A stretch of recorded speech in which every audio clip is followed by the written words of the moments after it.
Hello, नमस्कार मेरे दोस्तों। स्पाइसेस एंड ट्रेडिशन चैनल में मेरे किचन में आपका स्वागत है। आज मैं एग करी बनाने जा रही हूँ।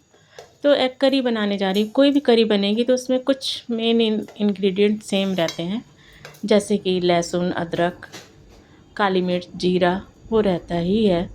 और प्लस प्याज कभी मैं चॉप करके बनाती हूँ, आज मैं आधा प्याज, क्योंकि 2 लोगों के लिए सिर्फ 4 अंडे की एग करी बना रही हूँ, तो बहुत कम ही मसाले लूँगी और प्याज बहुत कम लूँगी। आधा प्याज है, आधा प्याज लूँगी और ज़ीरा, काली मिर्च और अदरक, लहसुन और 4 हरी मिर्च।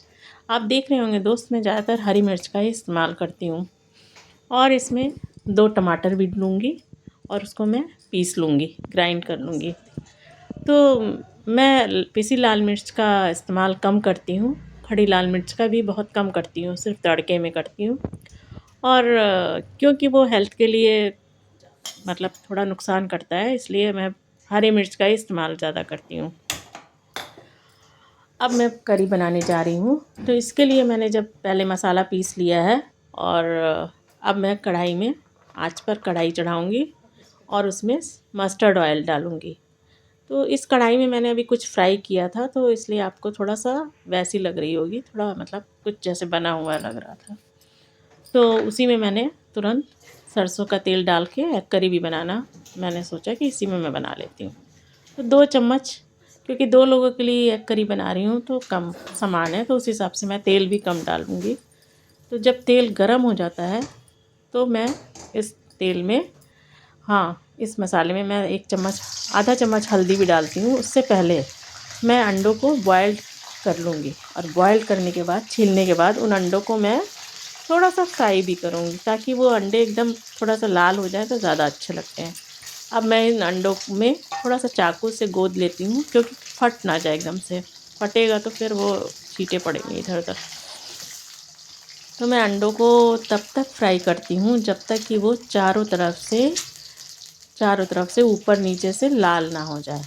एग करी बनाने में मैं अंडों को फ्राई करती हूँ, वो खाने में मुझे अच्छे लगते हैं। ऐसे ही बॉयल्ड एग मैं डाल नहीं देती हूँ।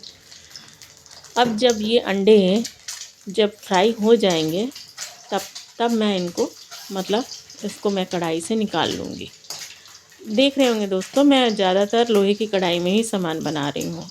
बस ये है कि आप इसमें सामान बनाइए और उसके बाद तुरंत निकाल लीजिए, ताकि इसमें ग्रेवी में कालापन ना आए। तो जब तक मैं थोड़ी देर में अलट पलट कर इस अंडों को मैं फ्राई कर लेती हूँ। आजकल सर्दियाँ हैं तो अंडे हेल्थ के लिए भी अच्छे होते हैं, उसमें प्रोटीन भी अच्छा खासा होता है। तो अंडों को मोस्टली डेली ही खाना चाहिए, 1 या 2 अंडे। ट्यूसडे और थर्सडे छोड़ के हम लोग रोज़ ही खाते हैं। अब मैं इन बॉयल्ड एग को, जो मैंने फ्राई किए हैं, उनको मैं निकाल लेती हूँ। निकाल लेने के बाद मैं इसको अलग एक प्लेट में रखूँगी। हाँ, देखिए ज़रा सा सब वाइट रह गया, उसको भी मैं फ्राई कर ले रही हूँ ताकि वो एकदम से अच्छे से फ्राई रहे। अब मैं इसको धीरे धीरे निकालना शुरू करती हूँ। अब इसी गरम तेल में, बचे हुए तेल में मैं मसालों को भी भूनूँगी, क्योंकि कोई भी करी है तो उसमें मसालों का बहुत अच्छा टेस्ट रहता है। वो तभी टेस्ट उभर कर आएगा जब तक कि मसाले भुनेंगे नहीं अच्छे से। और मसालों को भुनना इतना ध्यान देना पड़ता है कि मसाले भूनते भूनते उसमें तेल ऊपर आ जाए। तेल कम रहे लेकिन भुने तो तेल अलग, मतलब तेल अलग मसाला अलग होने लगे। तो उसको ध्यान देते हुए मुझे थोड़ा मसाला ज़्यादा लग रहा है तो मैंने थोड़ा सा मसाला बचा लिया, क्योंकि पर मसाला बच जाएगा क्या ही होगा। तो मैं उसको मसालों को भून लेती हूँ। हैं, अपने हिसाब से आप देख लीजिएगा कि कितना भूनना है, आपको ग्रेवी कितनी चाहिए, कितने लोग हैं, तो इस हिसाब से रसा पतला या गाढ़ा भी कर सकते हैं। अब मैं मसालों को भूनना शुरू करती हूँ। ज़्यादातर अब सर्दियाँ हैं तो मसालेदार चीज़ ही हम लोग खाते हैं, मुझे ज़्यादा पसंद है। उसका मैं ध्यान रखते हुए मसालों को मैं भूनना शुरू करती हूँ और थोड़ा सा फिर नमक डाल देते हैं। तो नमक डालना ज़रूरी है, क्योंकि किसी भी खाने में स्वाद, सब्जियों में नमक के बिना क्या ही स्वाद है। तो उसके बाद मैं हरी धनिया को धो लेती हूँ और धनिया को महीन महीन मैं चॉप कर देती हूँ। तब तक मेरा मसाला भी भुन रहा है। मसालों को भुनने ध्यान देते हुए ताकि वो मसाला कढ़ाई में लग ना जाए। मसालों को भून रही हूँ अच्छे से। और मेरे दोस्तों, आपको मेरी रेसिपी कैसी लग रही है, आप प्लीज़ मुझे कमेंट्स करके बताइए। और अगर कुछ कमी हो तो वो भी मुझे बताइए, ताकि मैं उसमें सुधार कर सकूं। और आपको और कौन सी रेसिपी चाहिए, किस चीज़ की, मतलब किस टाइप का आपको पसंद है, वो मैं रेसिपी, नई नई रेसिपी मैं आपके लिए बना के आपको मतलब इस वीडियो में, मैं वीडियो के थ्रू डालूँगी अपने चैनल पर। अब देखिए मसाला ये जो है कढ़ाई में भुन गया है, तकरीबन भुन गया है। देखिए थोड़ा थोड़ा तेल ऊपर आने लगा है। 2 मिनट और मैं इसको भूनूंगी। भूनने के बाद मेरा एग करी जो है ऑलमोस्ट तैयार ही है कम से कम। अब इसको मैं भूनते भूनते मैंने देखा अच्छा खासा मसाला सूख गया, उसका पानी सूख गया है, तेल भी ऊपर आने लगा है। और इसमें मैं अब रसा ग्रेवी बनाऊंगी। मैं थोड़ा गाढ़ी ग्रेवी बनाना पसंद करती हूँ, क्योंकि 2 लोगों में बहुत पतली ग्रेवी का कोई मतलब नहीं होता है। देखिए मसाला अच्छे से अब भुन गया है। मैंने पानी लिया, अब थोड़ा सा आरओ का पानी लेकर मैं इसमें रसे के तौर पे डालूँगी। भुन गया ऑलमोस्ट। अब मैं थोड़ा इसको देख ही रही हूँ मसाले को, कि भाई कहीं से कच्चा ना रह जाए। और अब मैं रसा डाल दूँगी इसमें। और उसके बाद इसमें 4 अंडे मैं डाल दूँगी।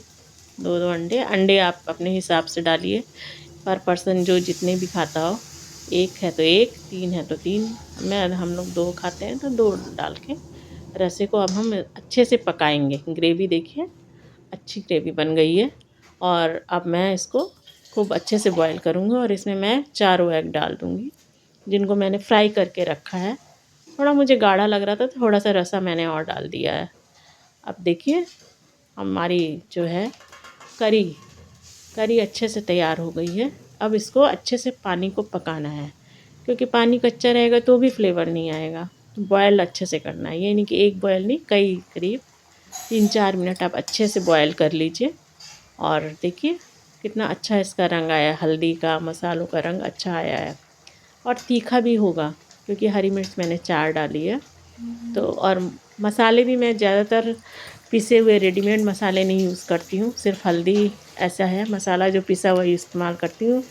तुरंत जब मैं बनाना होता है मुझे, तो उस समय मुझे जो मसाले चाहिए होते हैं उनको लेके मैं पीसती हूँ, पिसे मसालों का मैं। और देखिए अब कितने अच्छे से बॉयल हो रही है ये एग करी। और बढ़िया से मेरी एग करी तैयार हो गई है। अब डिनर हम लोग का तैयार हो जाता है।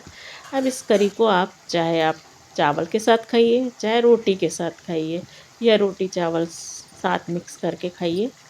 और इसमें मैं अब जो मैंने धनिया धोकर हरी धनिया काटी है, उसको मैं सब्ज़ी में ऊपर से डाल देती हूँ। धनिया का फ्लेवर बहुत अच्छा आता है।